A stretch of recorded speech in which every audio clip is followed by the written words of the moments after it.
I'll let you guys in on a little secret. I am in a bad mood right now. Now I know that that sounds terribly ironic for a video where I am supposed to help you out of your bad mood. But hold on, don't click on the next video just yet, because I promise you that by the time that we get to the end of this video, we are both going to feel better, okay? I got a story to tell you, so just hear me out. It was 8 years ago, and I was going through a tough time in my life. Because I was going through this big breakup with my first girlfriend that I had in a long time. Some of you guys might know my story, where I've had a phase in my life where I wasn't doing too well, and then I kind of had this big self-improvement phase after, where I started to pick back up my life. And this was like the first girlfriend that I had when I started to get my life back together. And I went through this breakup with her, so I felt really bad. And there was some other things going on in my life as well. So I was going through some tough times at that time. And I was at a party, and there was this one friend of me, who was a very close friend of me at the time, who came up to me and he said, "Hey, Rob, do you want to go on a trip to Antwerp with me?"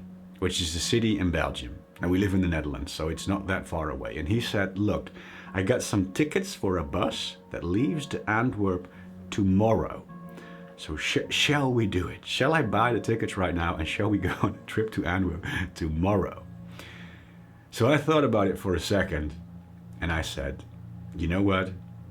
Yeah, let's do it. Let's just impulsively go on that trip to Antwerp tomorrow." So we bought the tickets right there on the spot and we decided to go on that trip.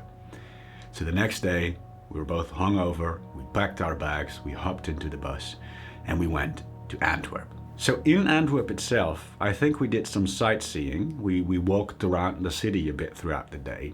But I'm going to be honest with you guys, we also kind of just went on that trip because we wanted to sort of escape our life, get away, and, well, spend some time together and drink our problems away, right? And I'm not saying this to promote drinking your problems away or because I'm proud of what I've done or anything, but that's what we did at that time. We came there to sort of escape our lives, and so we hit up some bars in the evening and we got drunk, properly drunk. You know how there's like different levels of drunk? Well, we were drunk, the extreme form of drunk, right? And I don't know if you guys can relate to this, but I've had these times in my life where when I was feeling really bad, I was going through a tough phase in my life, and then I got like really, really drunk. You get to this moment where all of the emotions just come out, right? You have like sort of this breaking point. The alcohol sort of helps, not sure if helps is the right word, but the alcohol sort of makes you lose it and throw out all the emotions. So I was about to reach that point that night. The tension was already building up. And then we were about to go back to the hotel. And then I found out that my jacket was stolen. And this was a jacket that I really, really liked. So I snapped. I had this breaking point. Now, I didn't do anything aggressive or anything. I didn't bother any people. It's not like I hurt anybody. But I cried. I screamed. I screamed and cried in the middle of the street, in the middle of the night in Antwerp. And there was this one point where I threw all my belongings through the street, like just in some kind of a stupid rage, right? And some strangers helped me to pick my stuff back up, which is really nice. But people probably thought that I was like some drunk idiot screaming and crying in the middle of the street. And I just felt like I was in one of the lowest lows in my life. Now, sure, it might have also been the alcohol speaking, because that always accentuates the problem, right? But that's the way that I felt back then. I felt horrible. So the next day, we woke up in the hotel and we were hungover, really hungover. You know the type of hungover where you can barely stand up and you have to literally stumble to the shower, right? It's still like you're still somewhat drunk in some way, right? Like really, really hungover. So we felt like shit. We felt incredibly bad. And we had to go to the center of the city in Antwerp because, well, we had to do something. We had to entertain ourselves that day, but we also wanted to buy a jacket for me because my jacket got stolen, right? So we had to go to the center of the city. And it was the middle of the winter, so it was cold. And all that I had was a t-shirt. I didn't even have like a sweater or a hoodie or anything, right? So all I had was a t-shirt. So we had to spend like a 20-30 minute walk from our hotel to the city center through the cold in my t-shirt while being incredibly hungover. And there was this certain point that I reached while I was walking there in the cold, feeling so bad, that I almost started to sort of see the fun in the things that we were going through at that time. So I started to make some jokes about me crying in the night, some jokes about me walking there in my t-shirt in the cold.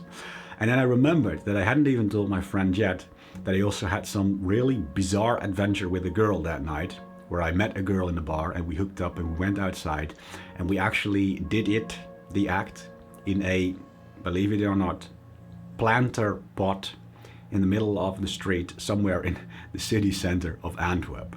So I told my friend what happened, and he didn't believe it at first, because he noticed that there was some point where I left the bar with a girl, right? But he didn't know what I was doing, and it was such a bizarre story that he said, yeah, no, bullshit. You didn't actually do it in the middle of the street in a planter right here in the middle in the city center of Antwerp. And we were that drunk that night that even I kind of wasn't 100% sure, right? I said, well, I think I did. I'm pretty sure, right? So we went back to the area where all the bars were, and we started walking through random alleyways, looking for some planter as like a form of evidence to prove my story, right?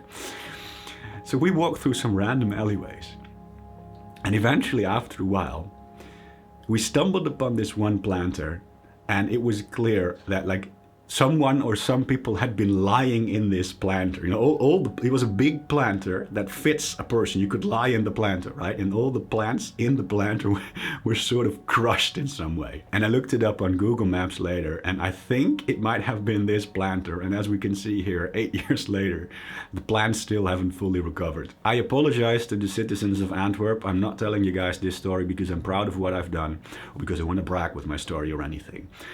But I hope you guys can understand that in that moment itself, me and my friend, we were having a lot of fun about this thing that happened, the planter that we had right there, and this sort of little adventure that we were having, right? We were having a little adventure there, and we were sort of having a lot of fun about it. And there was this one point where my friend, he turned towards me, and he said, Rob, how is it that you are such a good hungover? Because we are feeling bad, right? You're feeling bad physically because we're hungover. You're feeling bad mentally because of the things that are going on in your life. You're feeling like shit right now in some way, right? But at the same time, we're having fun. You're cracking jokes, right? You're sort of in a good mood while you're in a bad mood at the same time, and we're sort of having fun thanks to you at this very moment right now, right? And I thought about it for a second, and I never really thought about it like this before, and I said, well, I don't know. It's not like I'm doing it on purpose, right? It's not like I'm trying to be in a good mood, but I guess I'm just trying to make the best out of the situation that we have right now. And, well, let's be honest, in some way, it is funny, right? The things that we're experiencing right now, they are funny. It is kind of funny how I acted like a little bitch last night and I cried in the middle of the street. And the planter that we're standing in front of right here, and the fact that I'm still standing here in my t-shirt in the middle of the winter, and people are looking at us like we're some idiots, right? They're probably thinking, what the fuck are those guys doing? He's standing there in his t-shirt and they're laughing at some kind of a planter, right? People probably thought that we were crazy. So it is kind of funny, right? It's almost like we are experiencing this adventure like we're living a movie right now, right? You've probably heard about the movie The Hangover. It's the perfect example because those guys were also hungover, right? In the movie The Hangover, they were hungover, they were feeling bad, a bunch of bad things happened to them, but despite the fact that all these bad things happened, it's still a funny adventure that is enjoyable to watch, right? In some way, I started to sort of view that trip and my own life at that time in the same way. I started to get like some sense of enjoyment out of the story that I was experiencing at that time. And I know you might think, well, okay, Rob, cool story, you know, with your jacket and sex with a girl in the middle of the street, but that's a ridiculous comparison because I cannot relate to that at all, right? Because I'm in a bad mood and nothing funny is happening to me at all right now. It's easy to laugh about the story that you're having when you're actually experiencing funny things, right? Because then you can laugh about it, but most of the time that I'm in a bad mood, it's not funny at all. Okay, I get it. I can totally relate to that. I mean, I've had times in my life where I was in a bad place and I was in a bad mood most of the time, and I felt really, really bad, and there weren't really any funny things happening, you know? There was not much to laugh about at that time in my life. But even then, sort of the same logic applies where you can see your own life like a story or a movie. Because not every movie has to be a funny movie. There are also plenty of movies that are serious movies where the main character starts in a bad place in life and the movie is about the main character having to work himself back up and improve his life, right? I have had these days in my life where I felt really bad, where I was in these phases in my life where I felt really bad, where I used that mindset. I felt really demotivated and I felt like shit. But I started to view my life as if it was some sort of movie where I was the main character, right? And I started to feel like some sort of pity for myself in a good way. And that gave me some motivation to actually start doing the things that I had to do. I know it sounds kind of weird, but there's like different ways to feel sorry for yourself, right? You can feel sorry for yourself and then use that as an excuse to give up. And say, oh, poor me, you know, I feel like crap all the time, so I'm gonna watch some porn and play some video games and give up and not do the work tasks. But it's also possible to kind of feel sorry for yourself in the way where you think, oh, poor me, I feel so bad, and I have to do the work anyway. And then you get like a little bit of a smile on your face and you get like a little bit of motivation to actually do it, right? You feel like a little bit of like you're proud of yourself to a certain extent. You start to see yourself like the main character in some story where you are in a bad place and now you have to work out of that bad place. And you start to find like some sense of enjoyment in that story. Thinking about it like a story like that gives you some form of motivation to actually do it. You're still in a bad mood. You haven't poofed yourself into a good mood. You're still in a bad mood. But in some way, because you start to view your life as a story, you sort of become okay with being in a bad mood and you no longer let your bad mood hold you back, right? That right there is the way to deal with bad moods in life. It's not about trying to get rid of the bad mood or ignoring your feelings, because you can't do these things, right? I mean, sure, if you fix your life and you build a better life, then you might feel bad less often. And when you feel bad, you might feel less bad. But there will still be days in your life where you feel bad. And as long as you haven't learned to become okay with feeling bad, these days will always hold you back. You might have experienced this plenty of times. I mean, I've experienced it plenty of times myself. I've had these days where I felt kind of bad because something happened, right? And it wasn't necessarily that bad. It wasn't something that should have made me feel that bad, but I felt bad because of it. And because I wasn't really able to sort of ride out my bad mood like a story that I talked about before, I started to feel bad for feeling bad, and I only started to feel worse. You know what I mean? And so now I went to bed feeling bad, and I woke up the next day still feeling bad. And I ended up procrastinating the next day, the whole day, because I felt bad. And then I felt bad because of the fact that I had been procrastinating for 2 days. So now I felt only worse and worse. And everything just becomes worse, right? The problem wasn't necessarily the fact that you felt bad, but the problem was the fact that you didn't really have realistic expectations about the fact that bad moods will always happen throughout your life. And you haven't learned to become okay with feeling bad. That is a bigger problem than feeling bad in and of itself. And you also can't ignore your feelings. Because I know that there's videos out there that will tell you, oh, we'll just ignore your feelings because there's another guy out there who ignores his feelings and he works harder than you do, right? But it doesn't really work that way. Yeah, I'm sure that these guys have the best intentions. They're actually trying to help you. And in some way they're making a point, right? That's kind of how it works, but ignoring isn't the right word. You can't ignore all of your feelings all of the time. You can ignore some feelings sometimes, yeah, sure. But long-term wise, you cannot ignore all of your feelings all of the time. And the only way to truly deal with bad feelings is to learn to accept them and become okay with them. And to realize that these feelings don't necessarily have to hold you back.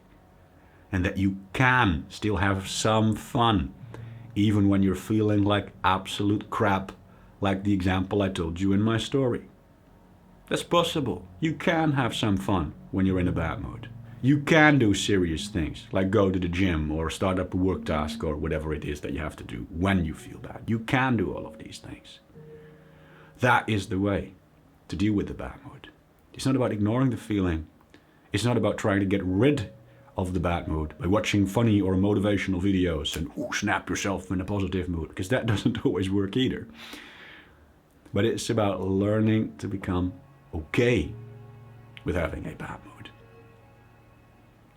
And now if you still struggle to understand what I'm talking about, or to personally relate to this feeling, right? Because there might be some people right now who think, well, yeah, that kind of makes sense, Rob, but I've never really felt that way, so I'm not really sure if I can actually do this.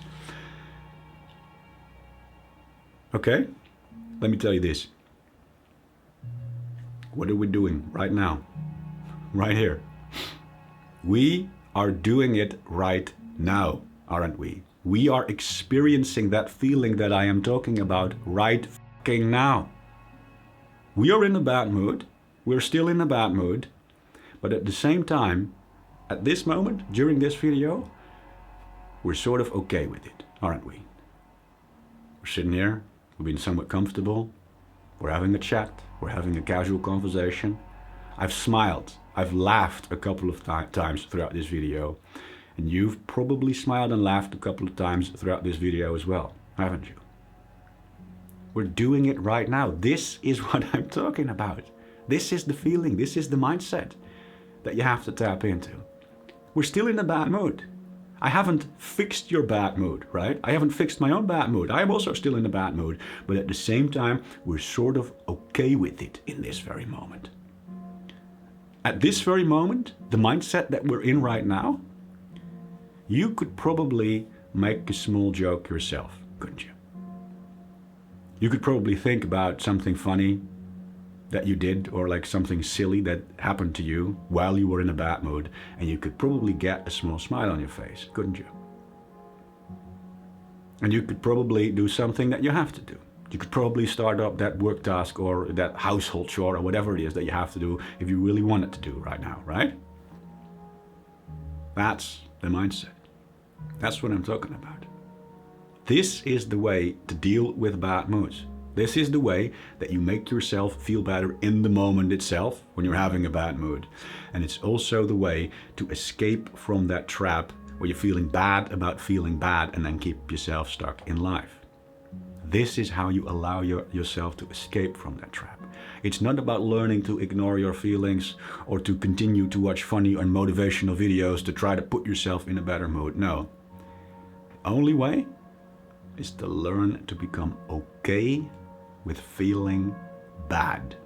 To allow yourself to feel bad and to acknowledge to yourself that it's all right, because you can still have some fun and you can still do some serious things while you are feeling bad. It's the feeling that we are both having right now at this very moment. That's it. That's the feeling you're looking for. Guys, I hope this video helped. I think that's all I have to say for now, so I'll see you in the next video. Have a good day.